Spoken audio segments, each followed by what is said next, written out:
your baby was just born, they would be born in, we'd put them in a warmer. And the first thing we would do is assess ABCs. You want to make sure airway, you want to make sure they have patent airway, that it's open, nothing is obstructing it. You want to make sure they don't appear to have any difficulty breathing. You want to assess their color, their tone. You want to make sure that they have that nice flex position. You just want to take a gross assessment to make sure they look normal. And it looks like they're breathing effectively. Then you want to have prepared ID bands for the baby. So they should have 2 ID bands and they should match the mother's. But they are extremely important. The baby really should not be taken out of the room and away from the mother unless they have ID bands. Then you want to move on to APGAR score. So APGAR scores move on from your regular ABCs and tell you about the baby's appearance and condition. So for appearance, you're going to make sure that they have good color, good tone. Many of these kind of cross over. It's just a nice way to remember them.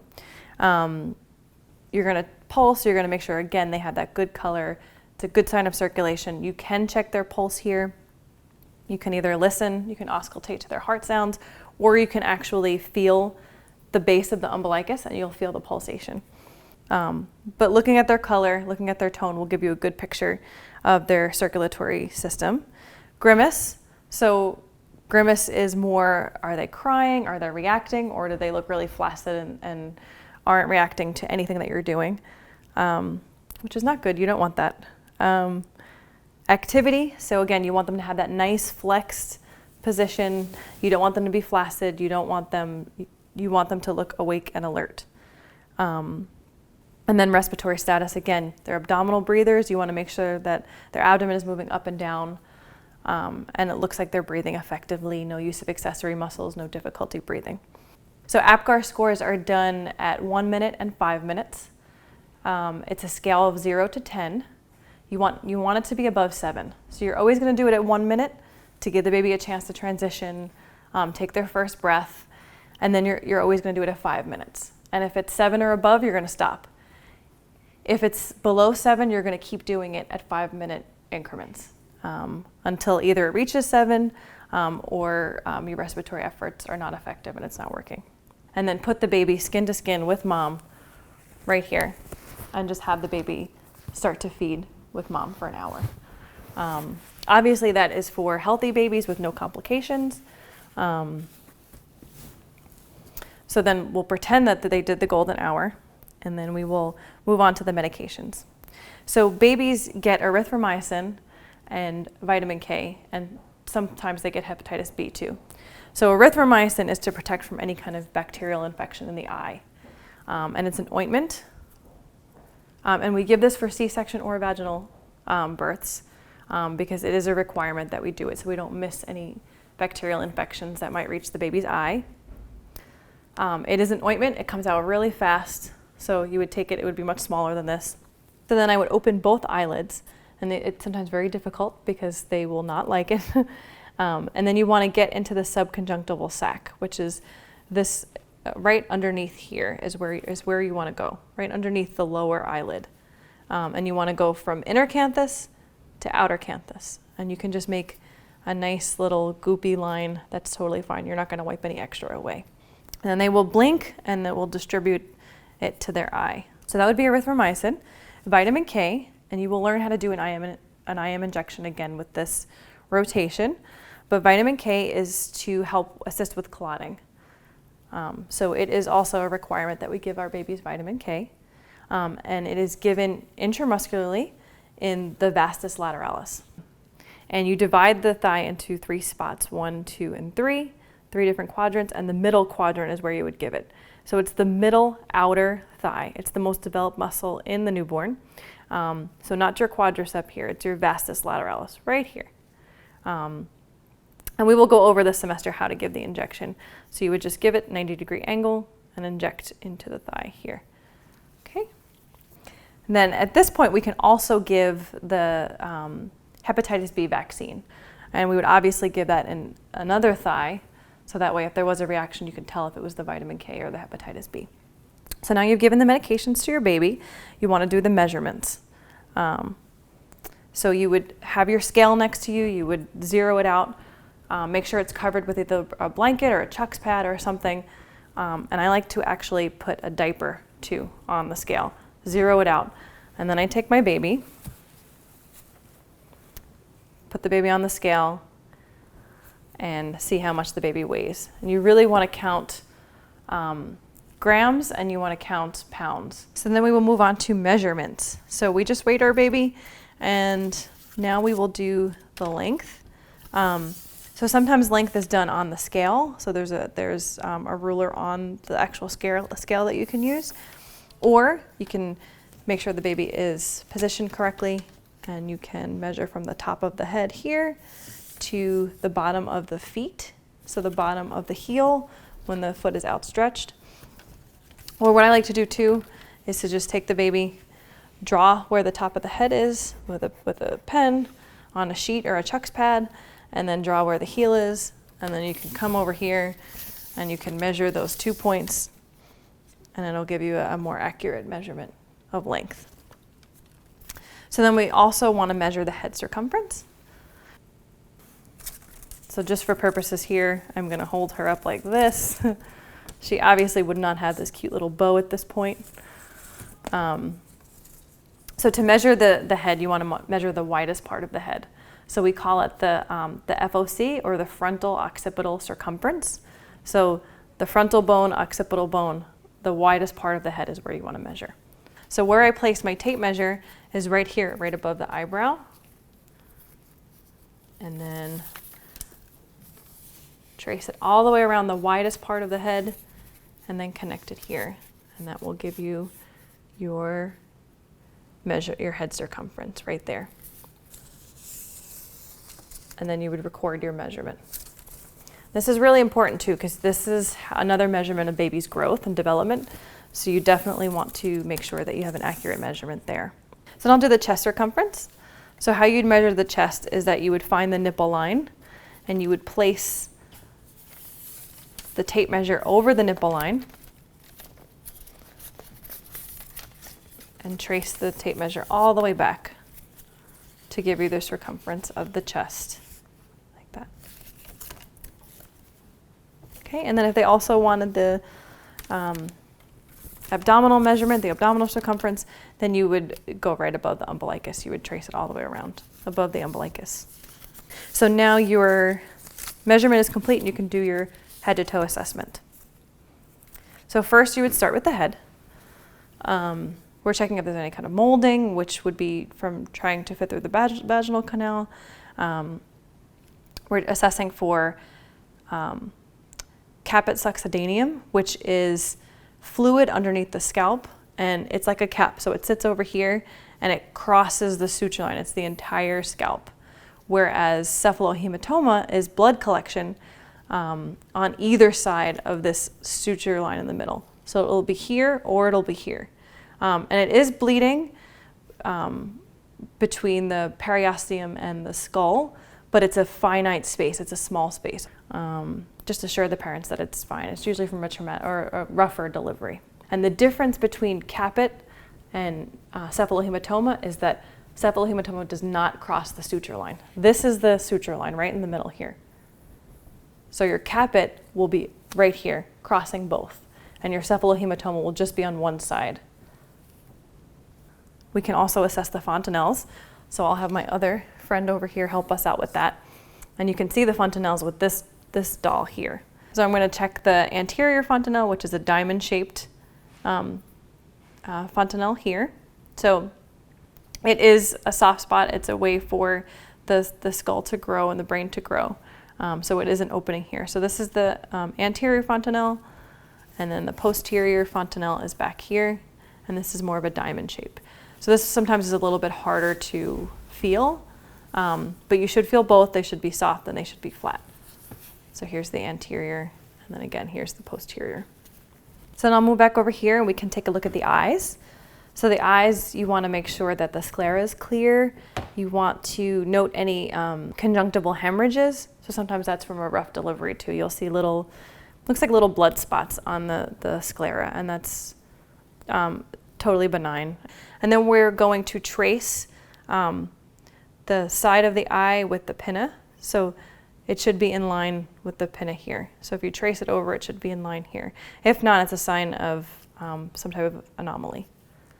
I'm also going to check for cleft lip and cleft palate. So I'm going to take my pinky, my gloved pinky, and I'm going to put it into the mouth, and I'm going to check the soft palate, and then trace it a little bit further back and check the hard palate. And just make sure there's no opening, make sure that's intact. While you're in here too, you're probably going to elicit the suck reflex. So that's totally fine, and we can cross that off our list later on.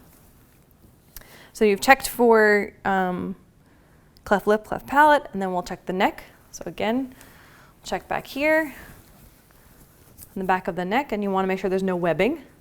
So webbing would be like an extra fat pad or not a free moving neck. So it would be connected here in some way.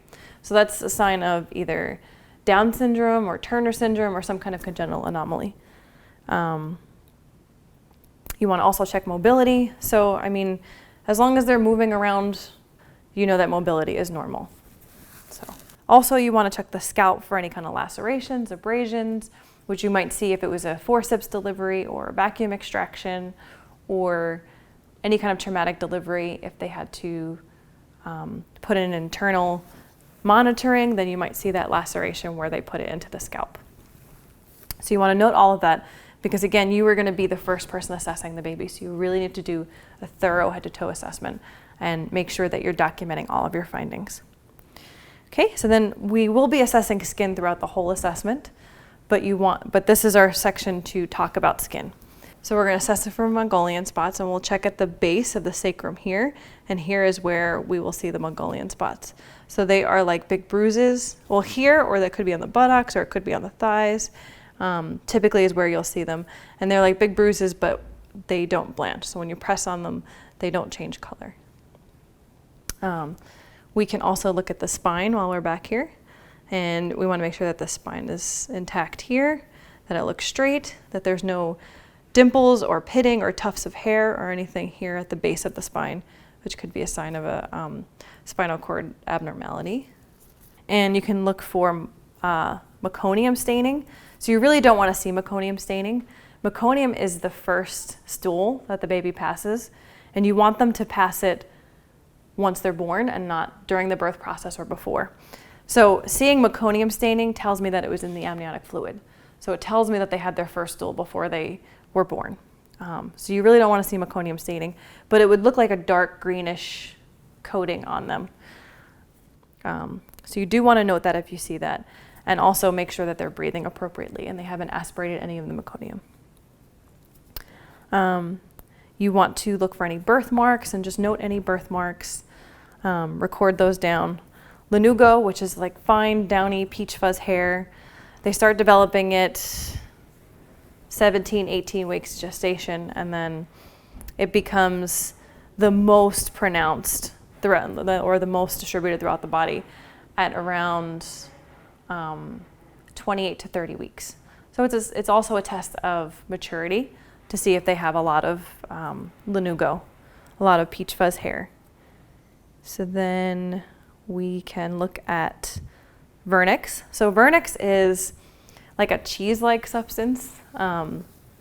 If they're late preterm, which it would be, your 35, your 36, 37 weekers, they're going to have a lot of vernix. So they'll probably be covered in vernix. They'll have this cheese-like substance. If they're closer to term, they probably will just have it in their skin folds. So they'll have it at the bottom of their neck here. They'll have it in their groin. They'll have it under their armpits. So they'll have it in their skin folds. And it's a good thing. We shouldn't try to scrub it off with our first bath. It's bacteriostatic, so it is a protective coating for them. So although it doesn't look the best, it's actually really good for them. So that's vernix. And it's also another clue to tell you about gestational age, because if they're covered in vernix, they're probably a little bit on the premature side, probably that late pretermer. Whereas if they just have it in the skin folds, they're more likely to be term. And then we'll move down. You can assess the thorax, the shape of the thorax. Just make sure that they don't look barrel-chested or their chest doesn't look sunken in, because that could be signs of different conditions. Make sure they don't have any retractions, which would be use of accessory muscles, so you'll actually see pulling as they try to breathe, where you can tell that they're working really hard to breathe. Grunting, so it sounds like a musical grunting sound as they're trying to breathe. You don't want to see any of that because it's telling me that they're not transitioning to extrauterine life appropriately. After that first breath, they're not transitioning to extrauterine circulation, and they probably need some more intervention. So you can listen on the front, although it is kind of hard if you want to turn your baby to the side and kind of listen on the back. And I usually make sure I listen to the upper part and then the bases, just so you can get an idea of those two parts of the lungs and make sure they sound clear. You can also listen to the respiratory rate, although it is really hard to hear. To count respirations, the best way I like to do it is to watch. They're abdominal breathers, like I said before, so watch their abdomen rise and fall and count it from there. So then we will move down, make sure the clavicles are intact. That's one of the most common fractures during birth.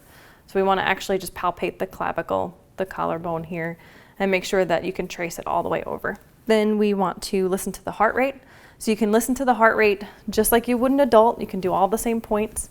If you're looking for their apical rate, you would do the midclavicular line between the fourth and fifth, closer to the fourth intercostal space is where you would listen because their heart's a little bit smaller. But you want to listen for a full minute because you want to listen for a full cardiac cycle. Their heart rate tends to be irregular and really rapid. So 140 to 160 is what is ideal. But sometimes if a baby is sleeping, it can be in the 90s or 100, which is okay. So maybe have a low resting heart rate, and that's fine. Then we want to move to the pulses. So the brachial pulse, you would put 2 fingers right here. It's right above the antecubital space. So 2 fingers right here, and you would be able to feel the brachial pulse. And obviously you want to do it on both sides. And then you want to feel the femoral pulses, which are right here in the groin. And you just want to make sure that they feel appropriate, feel normal, aren't bounding, aren't really thready, and that they match, because you want to make sure that blood flow is going to equal parts. Then check cap refill. So you can check each extremity. A lot of times if they have acrocyanosis, it's not going to give you the best indicator. To do systemic cap refill, what I usually do is I blanch the chest. It turns white and I wait, and it should be less than 3 seconds for the color to return. So then we'll move down to the abdomen. Make sure that it's round and make sure it's soft. Make sure there's no gross abnormalities of the abdomen. We can listen for bowel sounds. So before we do any other intervention with the abdomen, we are going to listen. So you would do the same thing as an adult. You would listen in all 4 quadrants. You would start at the lower right and listen 1, 2, 3, 4.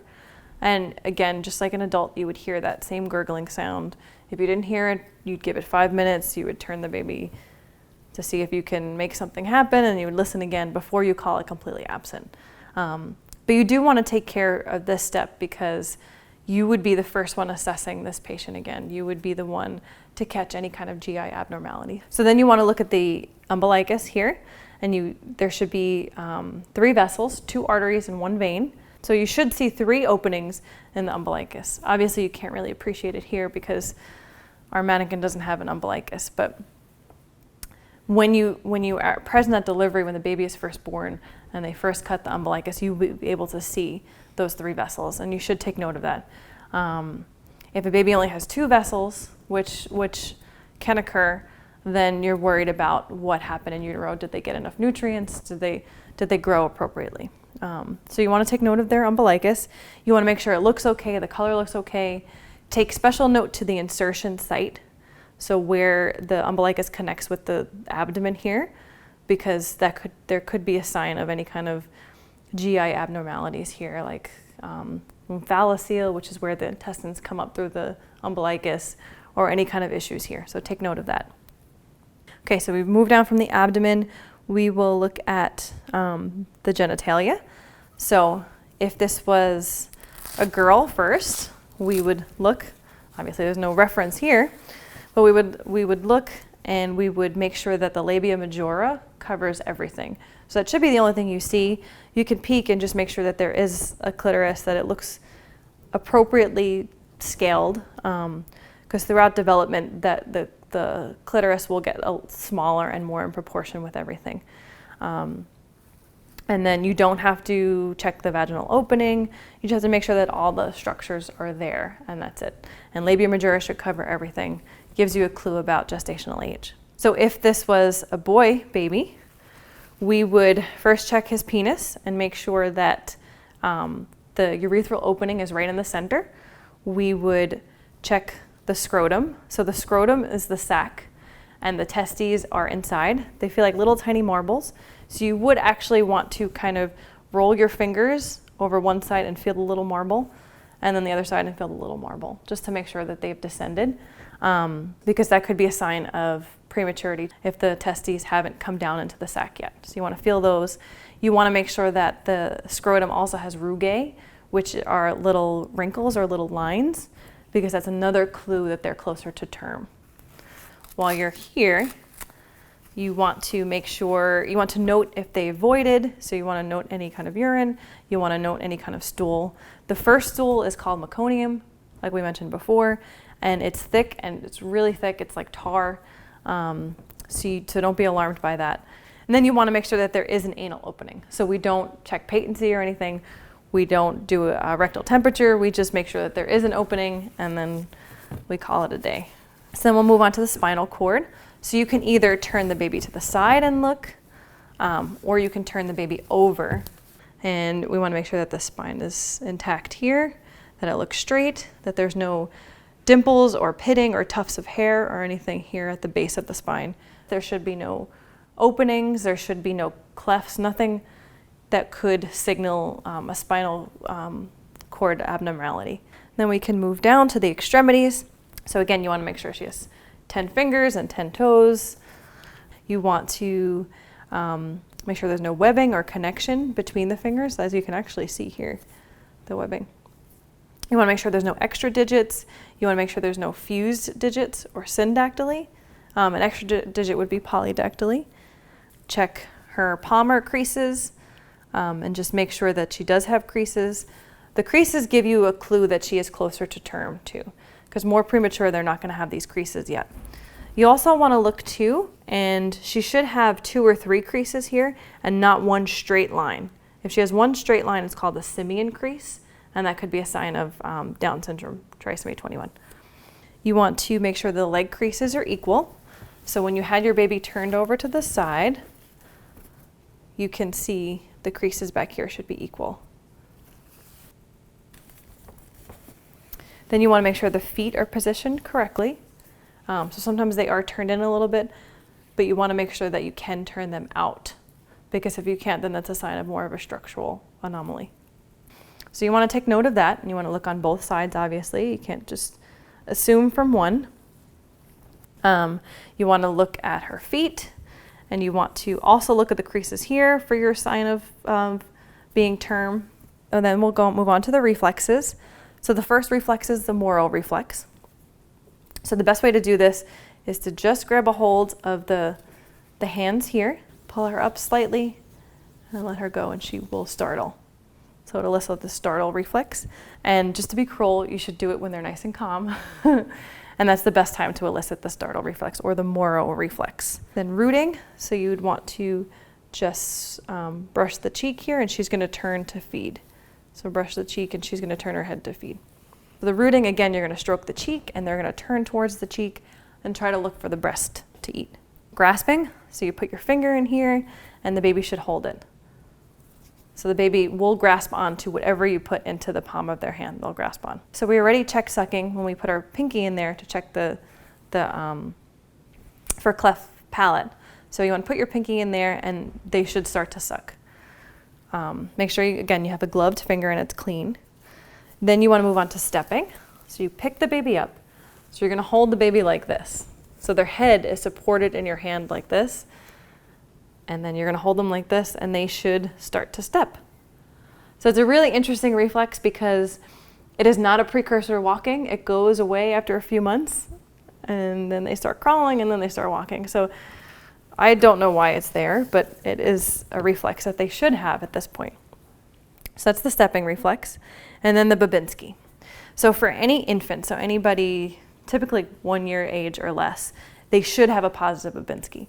So to do the Babinski, I go from the side, either like this, like a C, or this side, and their toes should fan out. After about 1 or a little over 1 years of age, you don't want to see that, as you've learned from some of your med-surg courses, because that would be a sign of a neurological deficit. So those are your reflexes, and then we're going to move on to more of the gestational age indicators.